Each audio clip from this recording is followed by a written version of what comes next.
Welcome to the Book of Mormon Evidence Podcast with host Rod Meldrum. This week's Come Follow Me supplemental study is Lesson 24, Alma 13 through 16. Enter into the rest of the Lord. In this episode, Ryan has just really taken to making maps, and they're so colorful and illustrative of Native American history, church history. Go ahead, just enjoy this podcast. This is everyone's sacred history. Okay, this is that we're going to go on over here to Alma chapter 14. This is one of my, it's a favorite story, but it's one Alma of the sad 13 ones. is great because that talks all about the priesthood. Mm-hmm. You know, the priesthood is so, if you will honor your priesthood and love, you'll read Alma 13. The way that they lay it out of the importance of the priesthood and the higher order and so forth, I think is beautiful, the way he puts it in 13. He talks about King Melchizedek. Yeah. And so forth. It kind of brings all that up into it. The priesthood says, "Behold, the scriptures are before you. If you will wrest them, it shall be to your own destruction." What do you think that means, to wrest the scriptures? Ignore them. Well, I think it's trying to twist them. Rest. Yeah, twist them. Yeah, I mean, when you wrestle, basically, you're kind of grappling with it. You're trying to. Yeah. In other words, you're trying to figure out ways around it. Yeah, that's true. And that's basically what that's not a word you think is. of too much. W-R-E-S-T, resting the scriptures. Mm-hmm. But that's basically, what does that mean? For example, it says in the scriptures that Noah built an ark, and that the waters of the flood covered the entire earth and all the high mountains and everything, right? And if you want to rest the scriptures, you say, it never said specifically Mount Everest. Yeah. It never said it covered Mount Everest, so we can say, we don't know. Maybe it only went up 20,000 or maybe it was just a local flood. Yeah. And he sailed across this lake. Yeah. It's probably a myth, because how silly is it to think of 2x2 and animals getting on aboard a big ship? Well, not only what that, did you do with the dinosaurs? Where did all the water come from? Yeah. And where did it all go? Gee. And all those answers can be had if you understand, if you believe first in the scriptures. Right. And then the true science actually backs those things up. Yeah. And you actually can see that in the Universal Model Project. So, but behold the scriptures, we need to trust in God's words, basically. This is from the Doctrine and Covenants, section 17. This is on page 226 in the Annotated Book of Mormon. And he, that is Joseph Smith Jr., has translated the book, that is the Book of Mormon. This is the Lord speaking. Even that part which I have commanded him, and as your Lord and your God liveth, it is true. Then we have a couple of quotes by President Ezra Taft Benson. He said, "As members of the Church of Jesus Christ of Latter-day Saints, we believe the Book of Mormon to be the Word of God." That's from the Articles of Faith, number 8. "God has so declared it, so have its writers, so have its witnesses, and so do all those who have read it and received a personal revelation from God as to its full truthfulness." In section 20 of the Doctrine and Covenants, the Lord says that he gave Joseph Smith, quote, "power from on high to translate the Book of Mormon, which contains the fullness of the gospel of Jesus Christ, which was given by inspiration," unquote. And then final quote here, "grave consequences hang in our response to the Book of Mormon. Those who receive it, saith the Lord, in faith and work righteousness shall receive a crown of eternal life. But those who harden their hearts in unbelief and reject it, it shall turn to their own condemnation, for the Lord God hath spoken it." That's from the Doctrine and Covenants, section 20. One of the last things President Monson said, one of his last talks, was to read the Book of Mormon, and one of President Nelson's first was to read the Book of Mormon. I still remember President Benson being one who emphasized read the Book of Mormon. I mean, we have been taught that so much, but that's why I love this book that helps me understand the true book of Jesus Christ, the true Book of Mormon, by little things that help me stop and think deeper as I go through. And that's why I love this so much. Mm-hmm. We didn't get to talk about the destruction of Ammoni and Alma 16 with my cool little map here that Nancy's going to show to us that's not in the Annotated Book of Mormon. Okay. It shares with us that how the Lamanites began to march from they became so wicked. And this just shows you the direction. All the Lamanites came together at Ammoni to thwart the Nephites. So the Nephites just went in and blew it up, and it was done so well that what they do to the last man on the tree, they fell the tree with the the guy that they chopped it down and he went over the cliff, and and that's kind of a story of the Iroquois Indians with Daganoweda, and how there was a great man who they cut the tree and it went down, but he ended up not down the falls. He ended up at dinner with them the next night as kind of a miracle story of what happens. And there's some truth in some of these origins of the Iroquois and the natives that blend really nicely with the gospel. And I wrote a blog about the felling of the tree. That's why I bring that up, because it was something I just wrote about again. It's fun every day. Yeah, 3 or 4 days ago about the tree was felled or something like that. That's awesome. In the map and so forth. So let me just really quickly show you. So this is the very rudimentary early stuff, and then I'm going to have Ryan kind of get into the more detailed stuff, and then we're going to be able to talk more precisely about where is actually Alma going in these different journeys that he takes. So we're going to go to, this is section number 15. This is actually from the Book of Mormon Evidence 5 DVD series. This is the one that we're talking about just a little bit earlier. This is disc number 5, Book of Mormon Lands, Mapping the Book of Mormon. I'm not going to go into detail. You have to get the disc to be able to watch the whole thing, but let me just point out a few things. And first off, when it came down to Lehi's ocean voyage, a lot of people have speculated that they landed on the Pacific coast, on the west coast. There's nothing that says specifically that they landed on the west coast of the United States or Central America. They didn't necessarily go across the Pacific. We believe they went across the Atlantic, and that actually matches up with the Earth's currents, the ocean currents and so forth, and that's actually been proven out by a ship expedition, which now it is not, brothers and sisters, it is not a question as to whether or not a ship could make it from the Saudi Arabian Peninsula to the United States.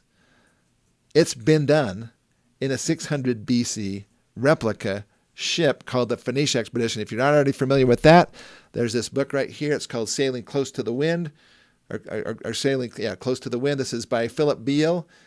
He's a former naval officer with the UK, navigation, basically. Yeah. And basically, he had a 600 BC replica ship made of the Phoenician ship replica. And who were the Phoenicians? They were the ancient seafaring people that lived, guess where? Just west of Jerusalem. And if you read my blog, it's possible the Phoenicians are linked to the Cherokee. Yes, exactly. So there's a lot of information about that. This is actually the first expedition. If you've been watching our podcasts, I think it was the third or fourth podcast, we had Boyd Tuttle, who actually was on the expedition that has now proven the Mulekite voyage is possible in a 600 BC replica ship, which Mulek was also leaving about the same time as Lehi to come to the New World. So they would have been using the same kind of ship technologies, except for the Lord actually blessed Nephi with specific instructions on how to build his ship. But he didn't build an aircraft carrier, and he didn't build a powered ship. It was a wooden sailing ship. And that's why this is a great analog to Lehi's ocean voyage. But it actually, no one in the world can now say that it's not possible that somebody could go from the Saudi Arabian Peninsula to the United States. Because it's not only possible, it's now been done.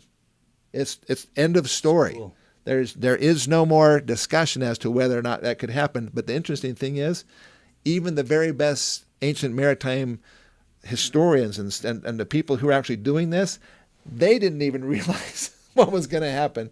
It was a total shock to them.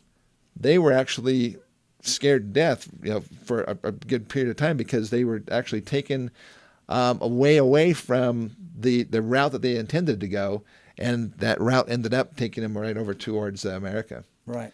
So it's just a fascinating thing. Don't be fooled by those that talk about the Bering Strait as how everything got over here. Man, there's maritime all over the place from the Atlantic. Yeah. It's just amazing. People knew how to build a ship ever since basically Noah built one. Although there are people who don't believe that Noah's Ark was even a real thing and that there was really no Noah's Ark. So, for example, maybe flipping to this one, I can just comment briefly. This slide simply shows the 3 routes of Christopher Columbus as he came over, went close to or on San Salvador. Mm-hmm. Mulek came across and landed in Tampa, Florida, just recently with this Phoenician ship. And look at the bottom one. The one in blue is Lehi's route. And they all went through the same area in pink there. I think that's an important land. It's probably also where the city of Enoch probably was, right there, that little gulf. But everything kind of comes up right through there. And we believe the Mulekites probably ended up at the Mississippi River and sailed all the way up the Mississippi to Zarahemla without stopping. The Des Moines Rapids stopped them there. And we'll talk we're going to talk more about that here in just a couple minutes. So basically, if we go to the, we actually, if we can slide it over here to this other computer there for just a second.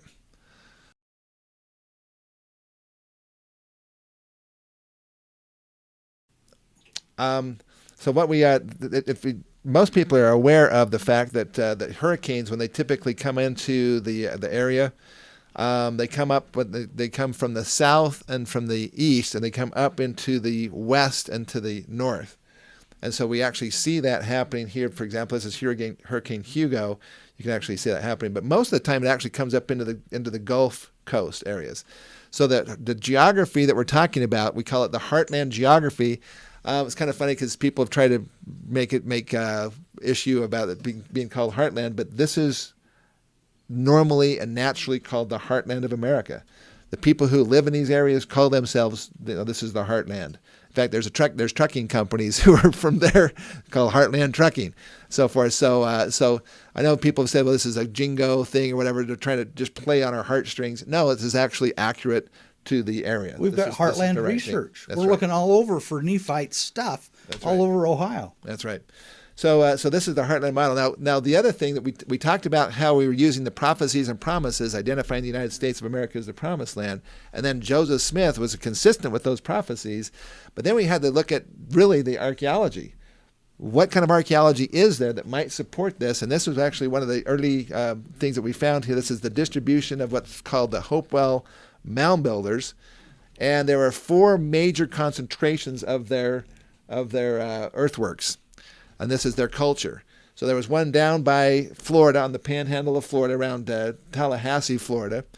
Then there was another one that basically was further up around the Tennessee area. This is the very southwestern end of the Appalachian Mountains in that area. And then there was a huge concentration over there on the Mississippi River, on both sides of the Mississippi River. And then there was another concentration just north of the Ohio River. And these are the primary Hopewell interaction sphere. These are the major archaeological sites in this book. Now, this book is an old book with the Indiana Historical Society. And for those of you who are listening to the podcast, basically, the area around Tallahassee, Florida, would be the land of Nephi area. The area above that to the north and to a little bit to the west would be basically the Tennessee area, or the land of Nephi area. Then you have up along the Mississippi River Valley, you have the Zarahemla area, which is the largest of them, and then you have the Ohio River Valley area, which is the land Bountiful area. Now, if you watch, you can actually see that they still have archaeological sites that go all the way up to this place that we call Cumorah. And there's archaeological sites up there, and we'll talk more about that in the next few weeks. So, then if you overlay that map onto a map of the United States, you can actually see kind of what we're talking about here and how this all kind of fits onto a map. These are Mississippian sites. These are later on that adapted from mound builders and cliff dwellers. This is from their book there. This is a different one, and then this is a composite of all 3 of the overlaid maps. If you take a look at it, they all match up pretty amazingly well. Now, this is all clear back in 2009. I was just trying to find just kind of the general lands, and you'll see that there's been major improvements and more specificity when it comes down to these particular lands and their borders and so forth that have been done and accomplished by Rian and Jonathan Neville and with the help of Wayne May and many, many, many other people who've helped with this. This is in Ether. It basically talks about, this is interesting. It talks about in Ether chapter 10, verse 20. It says that, and they built a great city by the narrow neck of land, by the place where the sea divides the land. And as I thought about that, I thought, where in Central America do you have a place where the seas divide the land? Because down there, the land is dividing the seas. But here in North America, we have seas, basically, and also you need to understand that the word for sea in the Hebrew is the same word that's the Sea of Galilee or the Mediterranean Sea. They use the same word. Or the Dead Sea, because basically any body of water is that word. So they didn't have a separate word, in Hebrew at least, to be able to differentiate between different sizes of bodies of water. So they just called everything a sea. Right. So if you understand the Great Lakes, those would easily be considered a sea, especially if you consider the Sea of Galilee is not even a drop in the bucket compared to the Lake Michigan or Lake Erie or whatever. And so these are massive bodies of water, and they clearly divide the land. So this is a place where the geography of the Book of Mormon actually makes sense when you have big seas that are dividing the land rather than the other way around. Then you have the land of first inheritance. Basically, they arrived at the Promised Land. They did pitch our tents, and we called it the Promised Land. This happens to be the same continent, or this, and even the same general area here as Adam and Eve and their posterity. Basically, they were all in the Heartland area of America. And then if we go to the land of Nephi, they journeyed many days in the wilderness. They journeyed for the space of many days. We pitched our tents, and we called it the land of Nephi. And if you take a look at where I had it down here, it's a little bit low from where we're going to be going here in the next couple of weeks as we flesh out this. This was just my first attempt at doing the geography. Then there was the land of Zarahemla, which is basically when King Mosiah basically left the land of Nephi, went up to the land of Zarahemla, and then they found the Mulekites up there. And so this is also where then later on Alma the elder actually made his way back to the land of Zarahemla there. And we know that Zarahemla, that the river Sidon was on the west, or on the east side of the city of Zarahemla. But the land and cities, that's another thing we need to talk about, Ryan. We need to make sure we cover the difference between, and why this is important when it says city of versus land of. Right. What is the difference there? And then later on, as we get, then this is the Alma chapter 22, and we're going to get into that in detail. But this is my first opportunity to kind of flesh that out, and you can kind of see the Lamanite lands, the Nephite lands, and then land Bountiful, basically the Ohio River Valley. The land of Zarahemla is essentially the Mississippi River Valley, with the land of Nephi being up in the Appalachian Mountains, or at least the southern end of that. And so you can see that land of desolation. Didn't really know for sure where to put that, but we have that now in more detail. And then later on, talked about desolation, the land of the Lamanites, and how the Lamanites were basically, the Nephites were nearly surrounded by the Lamanites. And so that we're going to get into this a little bit later. This is just showing here the Great Lakes as they are today. The Great Lakes, how they may have been when they were back in that time frame, when they were 50 feet higher. That reference I gave you before here was actually talking about this from the Pioneer History of the Holland Purchase of Western New York by O. Turner back in 1849.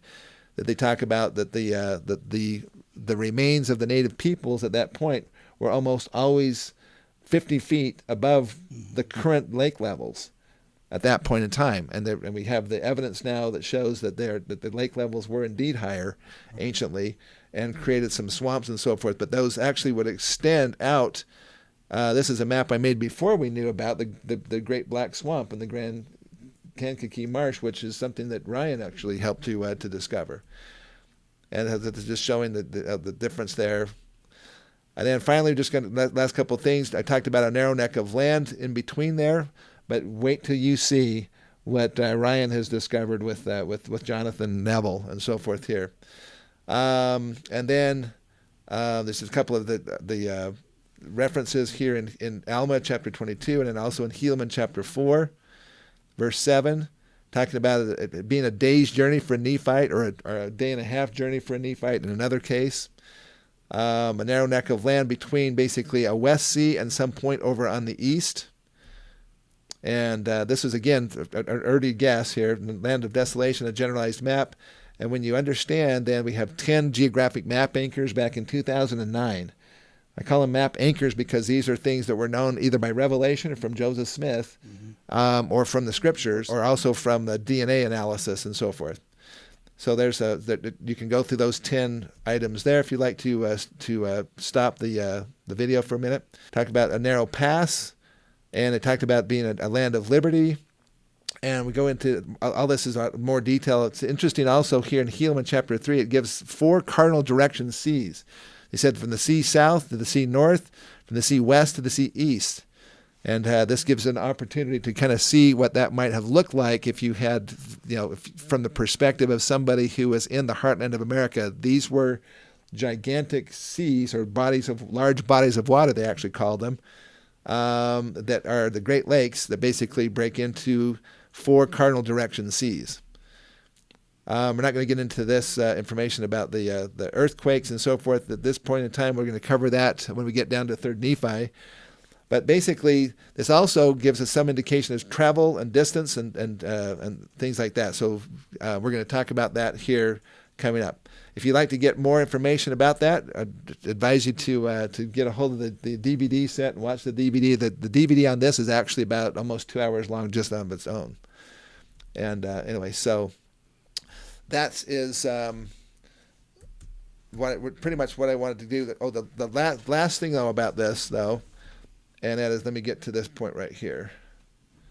Up and down directions, we've already talked about that just briefly. The final destruction sequence. Okay, it says, this is from Book of Mormon, chapter 1, verse 10. It says, it came to pass that the war began to be among them in the borders of Zarahemla by the waters of Sidon. They had to take Zarahemla because, number one, it was their capital city, but number two, once you understand the actual geography, you understand why did they have to take the capital city first, because it has to do with what's called the Des Moines Rapids. It's the only place that they could cross the Mississippi River on foot at certain times of the year. And we'll probably talk about that here as we get going. But they needed to take Zarahemla so they could get literally hundreds of thousands of warriors across the river without having to build, hundreds of thousands of boats or canoes. And so they basically would have crossed the river, forcing the Nephites back into their land Bountiful area, and then continued to move there. They began to retreat towards their north countries. Then they finally get down here to Mormon chapter 2, verse 6, and we marched forth and came to the land of Joshua, which was in the borders west by the seashore, which had been up by basically Lake Michigan area. And then they continued. The Lamanites did give us the land northward, yea, even to the narrow passage, which led to the land southward, and we gave the Lamanites all the land southward. I think it's kind of funny that Lamanites are basically really having their day here with the Nephites, and yet the Nephites, from their perspective, and we gave the Lamanites that other land, and now we got the best land. The Lamanites are basically have you in a corner here now. But this is the thing I find is absolutely fascinating, and that is if you know something about chiasms or chiastic structures in the Book of Mormon, which is basically concept A, concept B, concept C, then going back to concept C, revisiting that, and then back to concept B, and then concept A. It's a first shall be last, and last shall be first. If this history is correct, brothers and sisters, what you're seeing here is a historical chiasm, where the Book of Mormon events actually start, and if we go back to the screen here for just a second, the Book of Mormon history goes from Zarahemla and moves in the green direction up to the land Bountiful, and then pushes the Nephites all the way up till they get to the hill Cumorah, which is where the final stand happened. This is where the Nephite civilization and nation met its end. West to east. And it was from the south and west to the north and the east. But the gospel, as it came forward, basically went the opposite direction. And brothers and sisters, it's on the same sacred lands.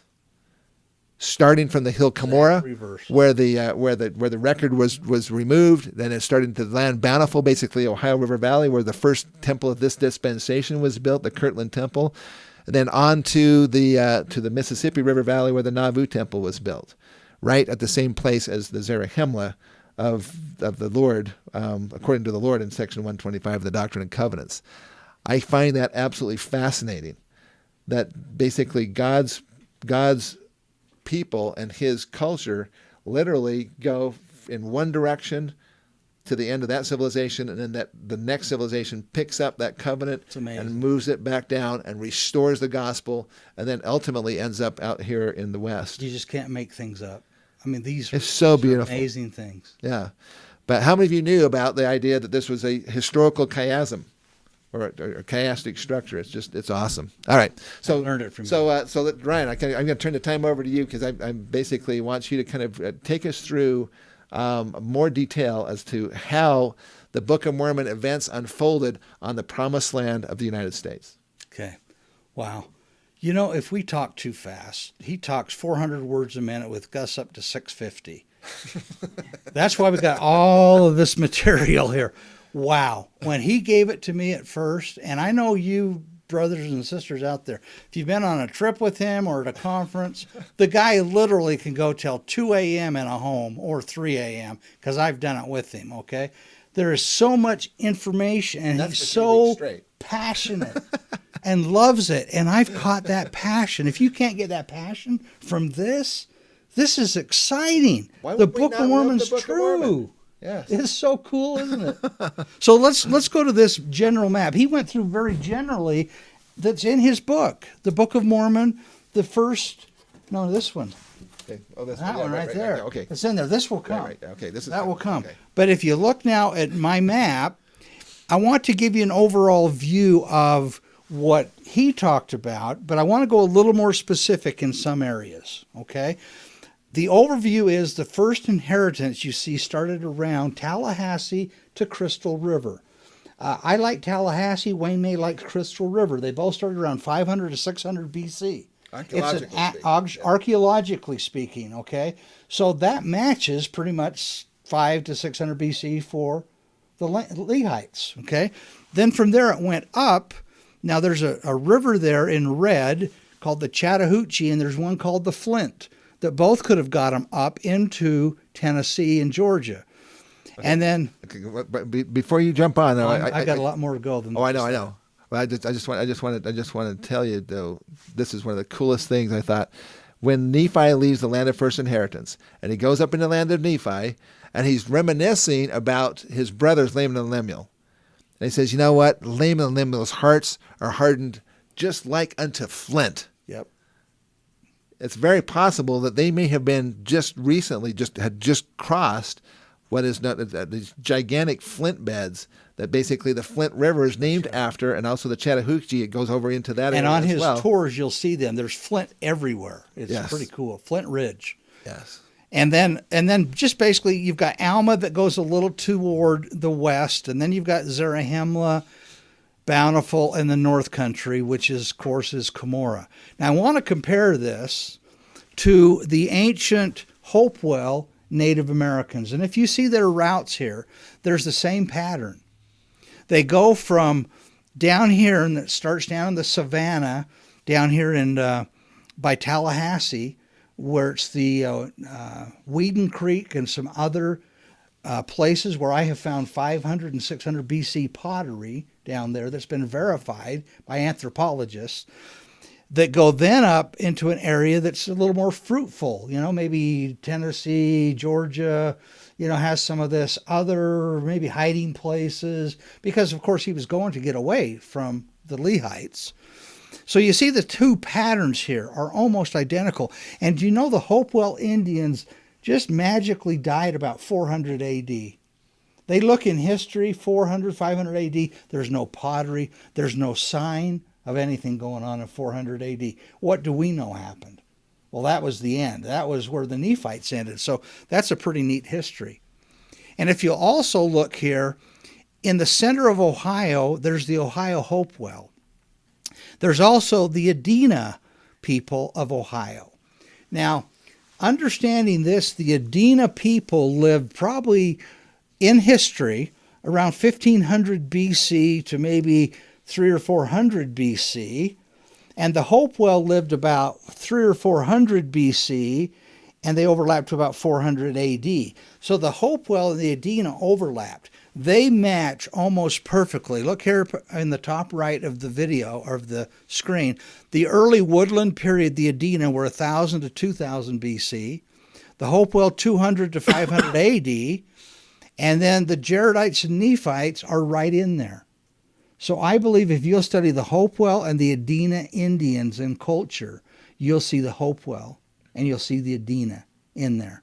And Wayne May speaks a lot. So just to clarify, so the Adena people, basically, we are saying that the Adena culture is the Jaredites. Yeah. And the Hopewell culture is the Nephites. We can actually put them specifically to those two cultures, and those cultures then, do they match up? Yeah.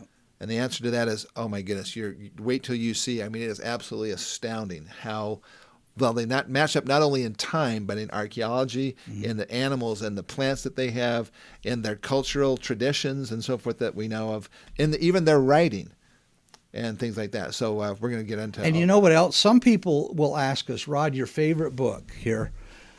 They'll ask us on this screen, take a look at where are all the proofs that there were Adena and Hopewell. Are you kidding me? Have you seen the 1894 map of Cyrus Thomas? Look at this. Everywhere that's red on that map is not a mound. It's a series of mounds or a mound site of information. There could be 30 on one of those red dots. There could be 50. There could be 2. But look at all the mounds, and notice how they're right along the Mississippi and the Ohio River, and all the way through there. It's astounding how many mounds are there, Rod? Well, this is an interesting thing. Let me point out this book here. So this is called the Illustrated Encyclopedia of Native American Indian Mounds and Earthworks. This is by Dr. It's Gregory L. Little. This book came out originally in 2006. Then they had an update in about 2013 or so. This is this newest one with the red here. But basically, in this book, and it's so funny, brothers and sisters, I've had so many people say, well, the Book of Mormon couldn't have happened in North America because there was no civilization here. Okay. It really just shows how little people know about this civilization, because this is actually on page 3 of the book. And he asks the question, how many mounds are there? And this is the question that he gets all the time. He says the most common question that is asked about mounds is how many exist. In the 1800s, the Smithsonian sponsored many expeditions to identify mound sites across America. A map reproduced here in greatly reduced form was published by Cyrus Thomas in 1894 in the Bureau of Ethnology book. They found approximately 100,000 mound sites, many with complexes containing 2 to 100 mounds.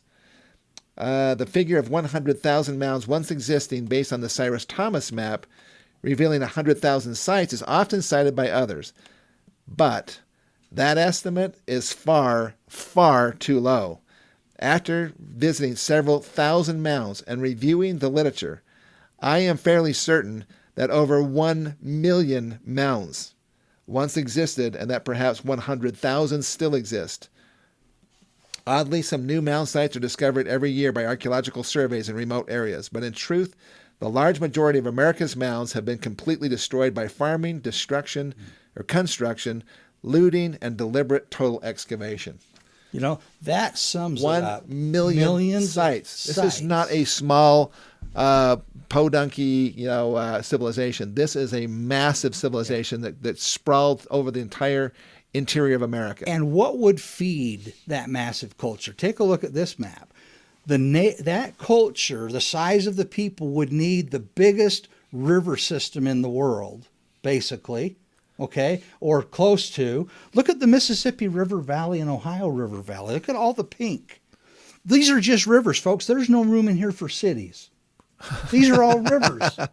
How many rivers are? The rivers are the highways of the Nephites. Of all the ancient peoples. All the ancient people. And they would travel a river. Why would they go in the jungle and in the bush when people could follow their trails?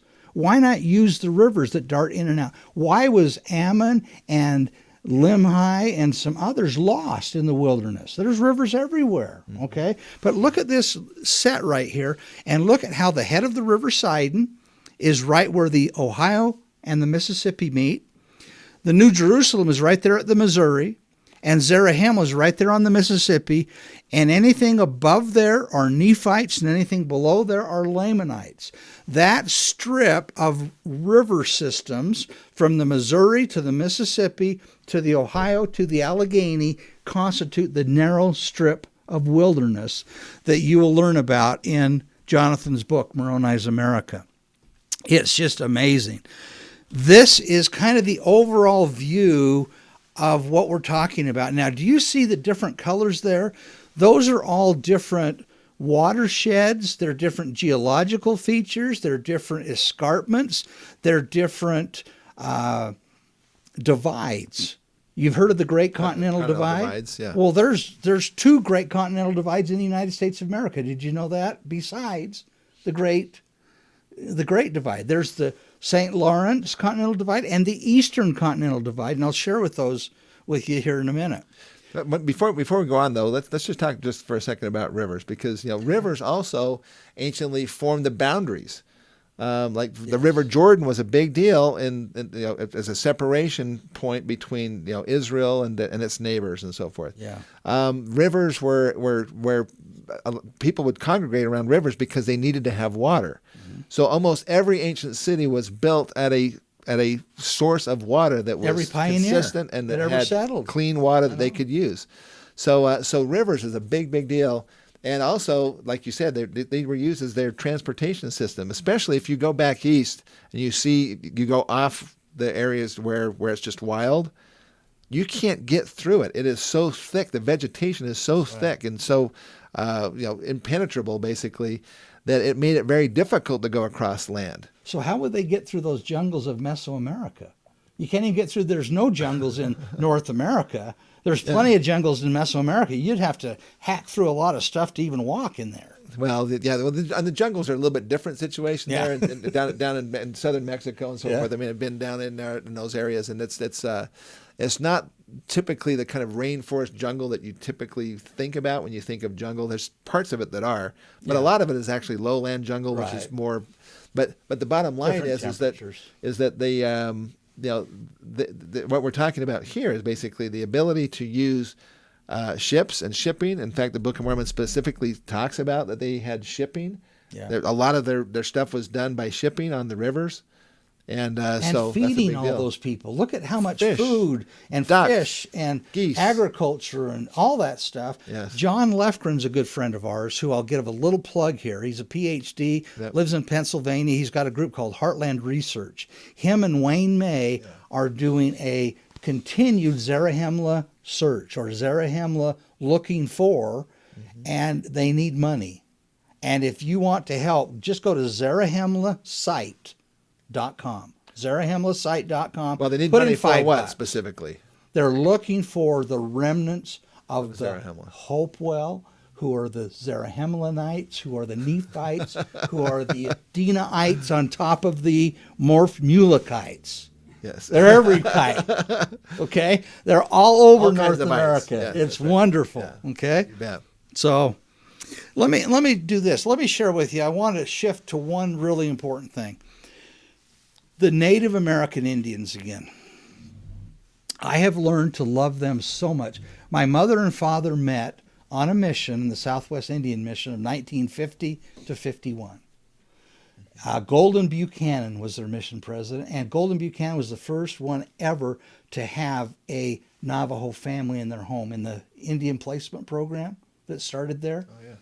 And we've got two wonderful friends, Mike and Betty LaFontaine, who have been now with us fighting for this battle to get the Lamanites their just due. They're such special people. Yes. Yeah. And the first will be last, the last will be first. But we Americans, we got rid of some Lamanites. We didn't do very good in what we did. Now, that doesn't mean all of us. We were persecuted too as Mormons. The Jews are persecuted. But we believe the Jews and the Native Americans are one and the same people. Isn't it interesting? They have always DNA the covenant connection. people of God that get That's persecuted. right. And the Mormons, look at that connection. I think it's amazing.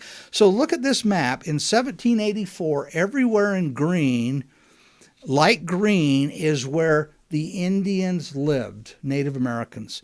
That little dark green area is where the colonies were. The British came in and so forth, right? and kind of almost forced them out, so to speak, because they were there. They kind of forced the Indians to go west. Well, look in 2018, all of those little orange dots are where the Native Americans are today. Notice how empty it is in the east. I don't know if there's any tribe east of the Mississippi now that lives, except the Cattaraugus and the Seneca. There's a few, but not big enough quantities. They're extinct, basically. Wasn't that the prophecy in the Book of Mormon?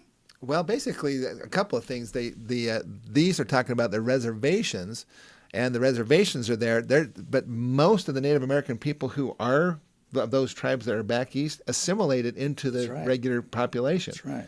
And so most of them, like Mike and Betty, Mike is a Chippewa, and a Navajo. Yeah, and she is a Navajo, and but the Chippewas basically, in fact, some people might find this an interesting little tidbit, and that is that the term hillbillies.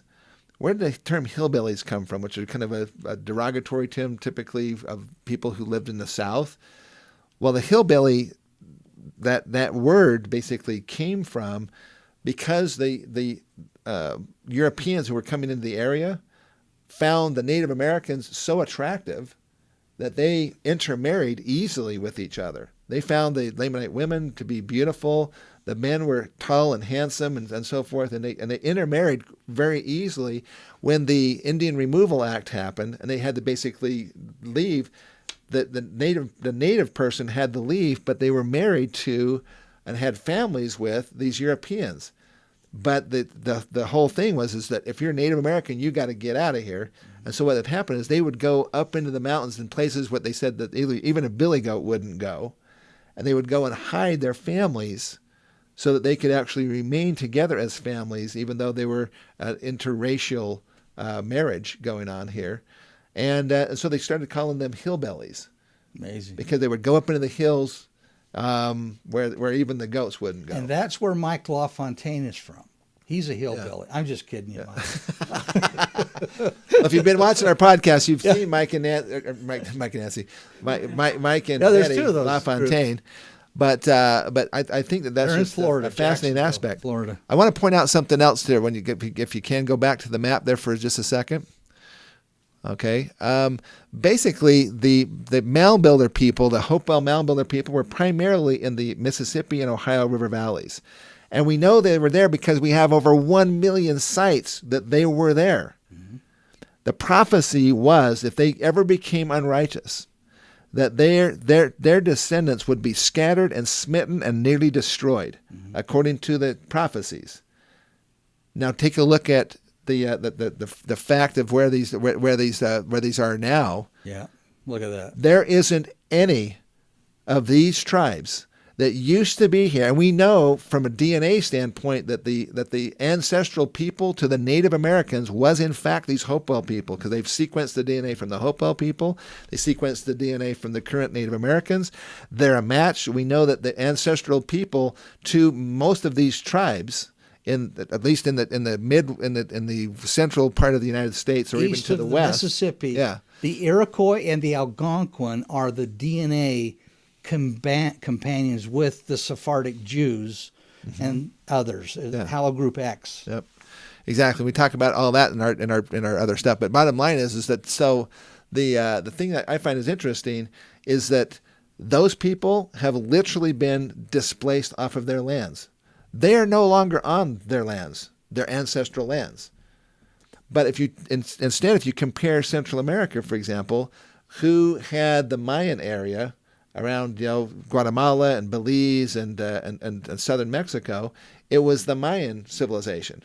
And who owns those lands today? It's the Mayan civilization. They are still on their lands. They have been persecuted, no doubt, okay? But they are still on their lands. But the prophecy specifically stated that they would be scattered, smitten, and nearly destroyed. Yep. The Mayans are still basically, in fact, the Mayans are pretty much involved with their particular political culture. But look at where the Native Americans are in the nation of the United States today. How much political clout do they have? Yeah. Well, and all the Mayan in South America, they're all Asian. There's no Hebrew in there. They're all Asian. Yeah. That's why they came out with this false thing in 2002 saying, oh, Book of Mormon's false because Asians don't have the right DNA. Well, what about all the Iroquois and the Algonquin who are different? They're tall and slender and strong. They're not shorter and smaller like the Asian people. And it's amazing what you find. In the Book of Mormon, how many times in the Book of Mormon do they say, like Nephi, he says, I am large in stature. That's right. And then throughout the Book of Mormon, he's large in stature. Helaman, Captain Moroni was large in stature. Mormon and Moroni both say that they were large in stature. Why are they doing that? Why are they telling us that? Well, bottom line, if you've ever been down into Central America, and I've been down to Chichen Itza and Tulum and all these different places down in Central America, the native people there, the Mayans, the men barely make it to 5 feet tall, and the women are usually about 4 foot something tall. Yeah. They are not in any way, shape, or form compared to any other human population think of the large in stature. The Jaredites are 7, 8, 9, 10 feet tall. People say, oh, were there really those skeletons? Yeah, they really are, and the Smithsonian's hiding a lot of them probably. Yeah. Okay, but there are 7, 8, 9 foot hundreds people. of newspaper articles. People who actually dug them up back in the 1800s and early 1900s, who actually took measurements and so forth. There's pictures in the book about them. And are we saying base the gospel upon that? No. We're saying, look what's cool. This is awesome. This is awesome. Take a look at this and read about it because it's cool. When people see this, people get so excited about the Book of Mormon again. It's like flipping a switch. They get excited about it, and we've had so many people. I have binders and binders and binders filled with testimonials from people who have either had their testimony dramatically increased, their faith basically restored in the Book of Mormon as a real history, to people who have actually come into from complete inactivity, or even have left the church and have come back into the church because of finally they said, you know what, there's finally evidence that the foundational document of our religion has hard physical evidence that proves that it actually did happen. Yeah. Let me share this with you. Looking up on this map I've got now, I think there's 4 or 5 things that really solidify the Book of Mormon in North America. One being Hill Cumorah. Yeah. Hill Cumorah, that's without a doubt to us, is the place where the plates were not only found, but it's also the place where the last battles happened. And I can show you on the website where there's over 150 quotes from leaders and prophets that say that. Right. And by the way, if you want to get more information about the Hill Cumorah, I have a DVD. It's called Cumorah, Realistic Archaeological Expectations and so forth. Man. It's a presentation that I was asked to give to the Hill Cumorah pageant cast members a couple of years ago. They didn't even know they were standing on the Hill Cumorah, the real one, a lot of them. Yeah, I basically explained to them, when you're doing the pageant, you are literally standing on the exact same hill in real estate that Mormon and Moroni were standing on as they overlooked the final destruction of their entire civilization. And there was probably 60% of them that went, oh. Yeah. Yeah, because there was somebody who was there telling him that this isn't the real Hill Cumorah. Right. The real Hill Cumorah is somewhere down in Central America, but we haven't figured out where it is yet because we got That's 5 amazing. of them. We got 5 candidates down here. Yeah. And the anti-Mormons are having a field day. They're going, I read this article that said 1 Cumorah, 2 Cumorah, 3 Cumorah, 4. How many more? Yeah. Well, there's one in Baja. There's nobody one can in the decide. Andes. There's one in. Well, there's 5 or 6 of them just in Mesoamerica. Right. So anyway, so the 4 things I say, Cumorah is a big pin on the dot as you look at this map. Yeah. Okay. Then you go down and you have where Zelph was found in Illinois. Yeah. That's big because Joseph Smith said it. And where he wrote the letter 30 miles from there to his wife Emma about wandering over the plains of the Nephites. And then you have where the New Jerusalem is. You have where the Doctrine and Covenants talks about it in D&C 125 of Zarahemla. You have all of these dots that measure up to the fact is the Book of Mormon is the Word of God, but there's physical evidences that help validate that if you want to look and pray about it. We're not saying we know everything. We don't even know that much. Mm-hmm. But we know what we feel and what feels right, and it just feels right. And you can also, like we said, and we want to reiterate this, you can also, after you learn about it, ask the Lord. Mm-hmm. Take the Lord literally and say, you know what, Lord, so this is what I'm studying. This is what I think about this. This is kind of how I'm feeling about it. Is that right or not? Yeah. Now, let me take you on a little ride just briefly as we look through 7 or 8 slides here, just to give you context of the vision of what we see as the Nephite and Lamanite territory, okay? Look in the middle of the narrow strip of wilderness. And remember, a lot of people are also listening to this on podcasts, so they're not seeing it. So there's a green part of the on here that's the Ohio, the Mississippi, and the Missouri rivers. That's the narrow strip of wilderness. Anything above that is Nephite territory. Anything below that is Lamanite territory. So basically, the Ohio River is one of the key areas, with the head of the River Sidon being right there at the Ohio and Mississippi. So we want to talk about that for just a second, the head of the river, because most people have had the impression. I'm giving them the overview, and then I'm going to those specifics. Okay, go ahead. So, but that's fine. But I'm trying to get those so that we can specific. Because a lot of people are going to question, well, wait a minute, the head of the river isn't where... Oh, go ahead and say it now. You're already there. Okay, yeah, okay. Well, basically, the head of the river, if you look back, most people assume that means where the river begins. It's place of origin, right? But if you actually go back to Noah Webster's 1828 dictionary and you look up the word head, besides that big bulb thing that sits on the top of your shoulders, only yours, it also gives some other definitions as it relates to rivers. And one of those is, it said sea conflux. I thought, well, what is a conflux? So I looked up the word conflux. It says sea confluence. And so basically it says a confluence is, the juncture of one or more rivers that come together. And it gives 2 examples of a confluence or conflux, which is also called a head in the 1828 Noah Webster's dictionary. And it gives 2 examples. It says like the Tigris and the Euphrates, or the Ohio and the Mississippi. There's the 2 worlds.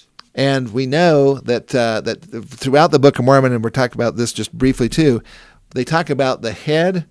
They talk about, for example, that the Nephites did head the armies of the Lamanites, or they did head the flocks of the king. We're going to get into that here in Alma, about King Lamoni and so forth, and Ammon. And basically, when it says that they were heading the flocks or heading the armies, that doesn't mean that they're going to go to the place where they started from. Mm-hmm. It means that they're going to take a trajectory so that they will actually intersect with them and be able to get around in front of them, or kind of flanking them. It just makes sense. And so if that's the case, then the head is a place where things intersect. Mm-hmm. And if that's the case, then you have the intersection between the Ohio River Valley, the Ohio River, and the Mississippi River. And that intersection becomes the place of the head of the river, which all of a sudden now makes sense when you have that. There's a scripture that talks about the Lamanites were afraid to take on the city of Zarahemla, that neither durst they cross the head of River Sidon. Well, why would they be afraid to cross the head of the River Sidon if it was some small stream where the origins of some small river? And do you know why people can't name a city around Ohio and the Mississippi that you can't name a city hardly within a few miles? Because I'm sure it was big. I'm sure it was all that water, like you couldn't live close to there. It floods almost every year now. There's Paducah, Kentucky over there, and there's St. Louis some 20, 30 miles, 40 miles north. Yeah. But nothing right there. That head of river must have been humongous. Yeah. Yep. So as you look at the Book of Mormon geography then on this next map, just quickly going through it, we've got Lehi going up to Tennessee, Lehi going in Florida up to Tennessee, Mosiah leaving there and going up to Iowa, Missouri, with a stop in between of Alma that we'll talk about here in just a minute. That'll be close to kind of like Memphis, Tennessee almost, over more towards the Mississippi River. So as you look at this group of colors on this map, everything in green, which is below the Ohio River, is the land of Lehi Nephi, or the land Lehi, or the land Nephi, or the land of first inheritance. Okay? It's not a city of, it's the land of. Now, there is the city Lehi, the city Lehi Nephi, and other cities, but there's also the land of Nephi, the land of Lehi. Which is the broader context of the region. Right. Yeah. So you got to remember that. And then along the Ohio and Missouri River, north of there, you've got the land Zarahemla and the land Bountiful. around both sides. And I've brought it down Zarahemla to the west, Land Bountiful to the east. Yeah, thank you. And so I've brought it kind of to a point where I think it very easily could have split the Land Bountiful with the land Zarahemla based upon the geology, the geography, the rivers, and the watersheds that I want to show you later. I think it was probably the Wabash River. I think east of the Wabash River was the Land Bountiful, and west of it was the land Zarahemla, with some water drainage areas right there that become really important. Now, on this map you're looking at, do you see on the far right in pink the dotted line that goes from top up by Hill Cumorah all the way down to the bottom by Florida? That's what's called the Eastern Continental Divide. That means water drops on that divide. It goes right through Atlanta. Okay, it flows, water goes on that divide. It either flows to the east or to the west. It's a continental divide right through Atlanta. And it goes all the way up to Pennsylvania, a place called Gold, Pennsylvania. And at Gold, Pennsylvania is called a triple gap. Gold, Pennsylvania sits just a few miles south of New York, where New York and Pennsylvania connect, that I'll show you. And there's 3 rivers that connect to that triple divide. You've got the Susquehanna that goes to the Atlantic. You've got the Genesee that goes north to Lake Erie. And you've got the Allegheny, which goes to the Gulf of Mexico. What better place? The Indians called that the Forbidden Path. No whites were allowed there because it was such a beautiful buffer zone and beautiful place where you could live, eat, hunt, and go on any river, whichever 3 directions you want to go at any time. That's where the Continental Divide of the Eastern bisects with the St. Lawrence Continental Divide at Gold, Pennsylvania. The Triple Divide. And it's a critical place that I'll explain in a minute. If you'll go to Ether chapter 1, verse 1 that Rod already talked about, he's Moroni talking about writing from the North Country. I think it's easy to say the North Country is up by Moroni. Up by Cumorah, where Moroni lived, up in that area. So he's riding up the North Country. Now, is Zarahemla directly south of there? No, but it's southwest of there, and I don't think they were so picky on, I think based upon the position you're standing is based upon what they said, north or south or east or west. You could be standing up here, in other words. yeah, or you could be standing down here, and it's totally different based upon the perspective you're standing in. It doesn't have to be a noun. It doesn't have to be like this is the city north or North City or whatever. And when they say north, a lot of times they say northward, right, and so forth, because it's kind of a general idea, not necessarily exactly true north. Exactly. Now, people ask me this. They say, look at Helaman 4:7 for a minute. This is really interesting. Rod mentioned this earlier, and they did fortify against the Lamanites from the West Sea. Now look over here at the West Sea, which I believe is Lake Michigan. And you see that glob of water below Lake Michigan? That's called the Grand Kankakee Swamp.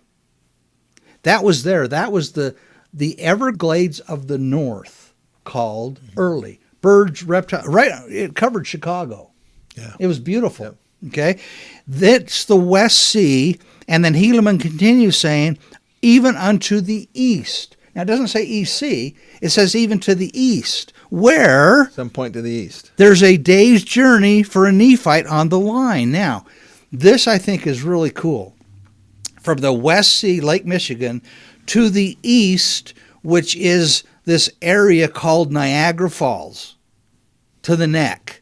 Okay, it's kind of Niagara Falls, kind of blocking it off there, and the West Sea's kind of blocking it off. You mentioned the neck. And in the Onondaga language, neck means narrow. Yeah. Well, Niagara. Niagara means narrow. Yeah. Or it means great falls. There's a couple of words that it means, but it's pretty cool. Yeah.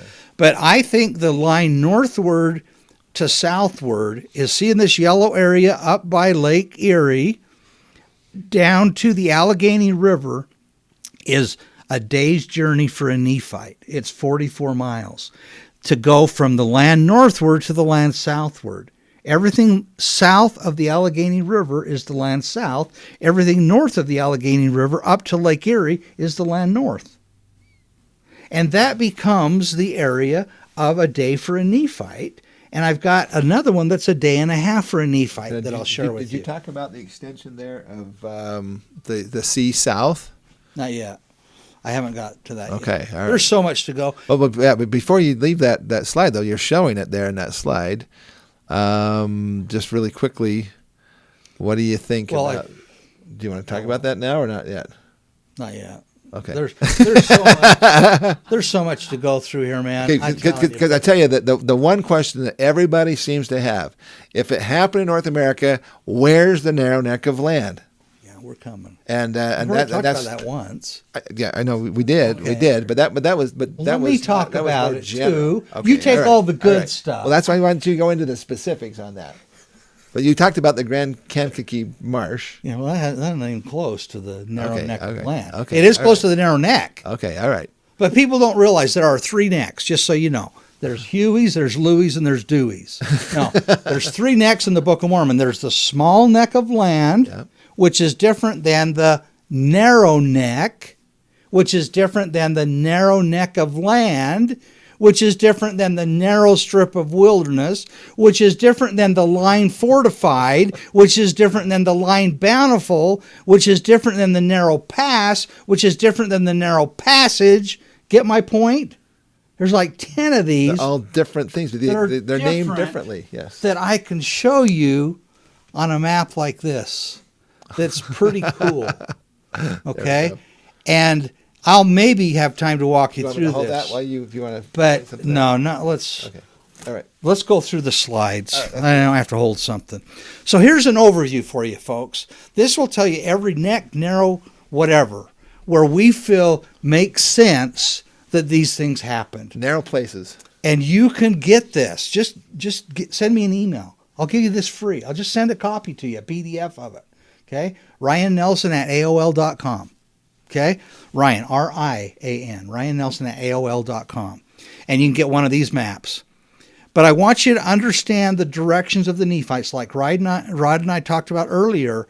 If you're standing in the blue area, and Lake Erie is going to be a different place than Lake Ontario. If you're in the orange land, it's going to be different. The lake just further south. Yeah. You know, you've got over here in the yellow where we think it's very plausible that just below the head of the River Sidon is what was called the Sea West South, which is the Mississippi River, right below the head of the River Sidon. And Lake Michigan could very easily be the West Sea North. So as you're reading the Book of Mormon, try to get an understanding of where we're talking about in relationship to where that person is standing. I'm going through here, Alma 22:27, that we'll be going through in more detail, but I just touched on that fact right here. You bet. Let's get back to this. We believe Lehi landed in Florida.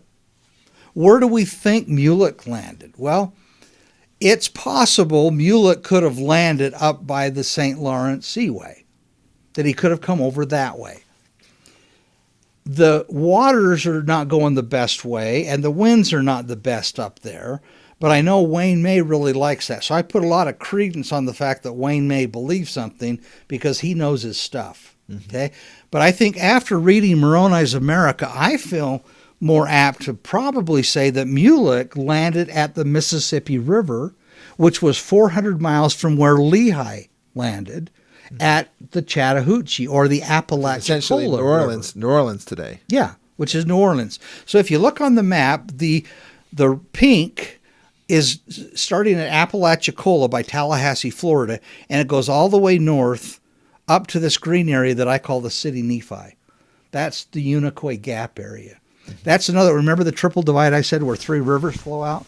This is a double divide and a little bit of a triple one with the Susquehanna. This is further south. Away. This is in Tennessee. Right, this is in Tennessee area. Yeah. But Mulek, I believe, because in Omni chapter 1, verse 12 and 13, it says that the Mulekites stayed where they were found. In other words, when Mosiah found them, where they landed. They were found where they landed. So if that's true, they landed, we believe, in Zarahemla, right by the Des Moines River Rapids because they had to get off there. Okay, do you want? Yes. Can I Now explain that really quickly? So basically, if you were taking a look at the Mississippi River Valley, or excuse me, the Mississippi River, and you start from New Orleans, you can basically back in the 1800s when they had riverboats could actually go all the way from New Orleans and go all the way up past St. Louis and all the way up to this place called the Des Moines Rapids, which just happens to be at a place called a city that was named Commerce originally. That city later became known as Nauvoo. But the reason why the riverboats could only get up that far is because there was a broad limestone shelf. The river up above that at Fort Madison and down below that at Keokuk was about 2,500 feet wide. But then in the when they as it came south, right as it goes around Nauvoo area, it widened out to 4,500 feet wide. Which is also, we have accounts where people in Joseph Smith's day actually rode their horses across the river there because the mean depth of the river there was 2.3 feet deep, barely up to my knees, basically is how deep the mean depth of the river was and there. You hold that thought. But Robert E. Lee, we have to thank for helping us find Zarahemla. You ask John Lefgren and Wayne May.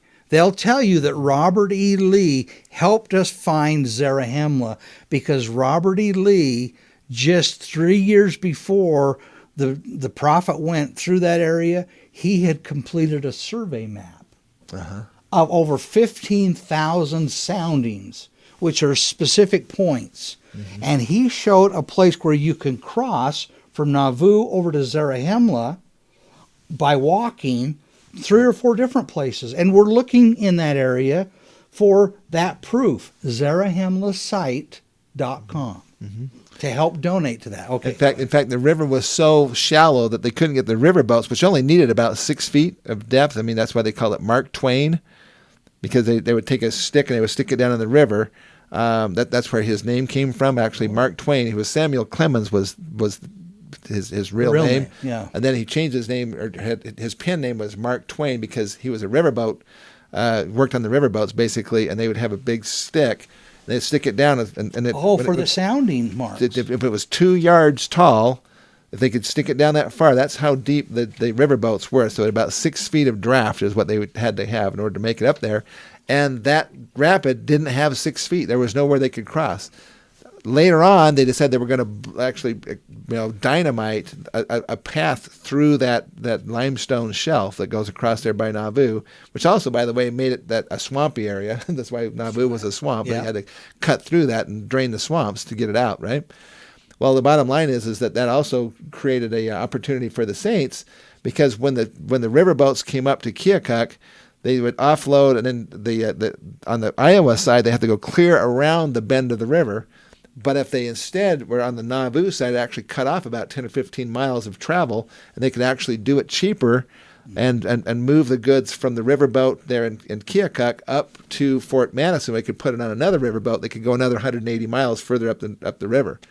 But that place was the place where they couldn't get across, which makes it the most likely location for commerce to happen anciently. This is the place where they could cross the river without having to take boats across Alma chapter 2, you have to read it. It's where the Lamanites and Nephites fought in the riverside and threw the dead bodies in there and got back and forth the river. Yeah. And it was right around Zarahemla and Nauvoo, brothers and sisters. Yeah. You look at Alma chapter 2, there's somebody that knows a lot about this. It's Jenny and Wilson Curley. Yes. And they live in Nauvoo, and they have 13 to 15 mounds on their property that they own. Burial mounds, Hopewell, that are amazing. And they have had some experiences on those mounds that are absolutely true. Yeah, There's some cool stuff. The Curleys, you'll want to meet them. And if you ever go through Nauvoo, you call me, I'll give you Curley's phone number. They would be happy to take you through. And also, I want to just point out another thing that we had hidden in the Heartland TV series with Kels Goodman, is that about 10, 12 years ago, the Community of Christ was putting a new electrical service into the Red Brick Store. And if you know about Nauvoo, if you know that area, basically, Nauvoo you have the Red Brick Store and you have the Smith Family Cemetery. Between there is just this little patch of ground there, Called Little Cemetery. and it's a well, yeah, well that was actually just a piece of grass. Yeah. While they were digging this up with a big trencher, as they got the trencher in the ground, all of a sudden human bones start coming out, and so they stopped and they said, "Well, we got to do a quick archaeological work on this thing," which they did. They did a salvage dig, basically they call that, and what they found was amazing, because what they found, brothers and sisters, was that there was ancient people who had been buried there. And they found artifacts associated with the particular bones. And these specific artifacts were these effigy pipes, which the Hopewell Mound Builder people were known as. That's an item that's specific to them. Like so we a know, turtle or a wolf or owls or owl animals or whatever. Yeah. And they were in the shape of their pipe, and they were found. They're cool. Yeah. And so they found a couple of these pipes. So they know that they were Hopewell Mound Builder people. There's at least 25 of them that are buried right there. And so it turns out, this is kind of an interesting thing. I think you'll like this. Brothers and sisters, it turns out that the Smith family cemetery has Joseph and Hiram and Emma and Lucy Mack Smith and Joseph Smith Sr. and so forth, and their families are buried there. Turns out that the Smith family cemetery is literally in a Nephite cemetery on the banks of the River Sidon. And there has been archaeological finds that are dated to the Book of Mormon times. And yes, we do know where they are. It's amazing. Talk to the Curleys. Dig Nauvoo. That's why I wanted to point this out. I got my shirt on today. And also, there's Cal Christensen, who knows all about the Little Cemetery. And isn't that turtle shaped too on top of Little Cemetery? That's over on the other side of the river. On Keokuk. Yeah, that's over on the Keokuk. There's so much over there, folks. I mean, Nauvoo is right in the center of it all. If Cumorah is the center of destruction, Nauvoo is the center of commerce. Yes. We don't make these things up. They just kind of tie in. It just feels right. You know? Ryan mentioned the Little Mound Cemetery, which, by the way, it's smaller than the Big Mound Cemetery, which is right next to the Des Moines River. Mm-hmm. But Little Mound Cemetery, brothers and sisters, it sits in this open cornfield. It's over 500 feet long, about 35 feet tall, and about 120 feet wide. This is a massive human-made earthwork that's in the shape of a turtle. Yeah. But there weren't any people in North America. They're all down in South America. There weren't that many people. There wasn't any civilization or culture up here. civilization. Yeah, there's nothing here, right? So we throw in digs occasionally because it's fun. You know, we love them, don't we? We love those guys. But if they had to refute every one of these things, which they do, they'd have a good book to write about that, wouldn't they? Yep. Thank you for listening to the Book of Mormon Evidence Podcast. If you like this Come Follow Me supplemental study, click the like button and share it with your friends. Be sure to go to bookofmormonevidence.org, which is a hub with all the links that you would like to the podcasts, to upcoming events, the store, the 400 answers to the Book of Mormon. It might be fun family night to go over the 400 questions and answers. Visit Ryan's blog at www.bofm.blog.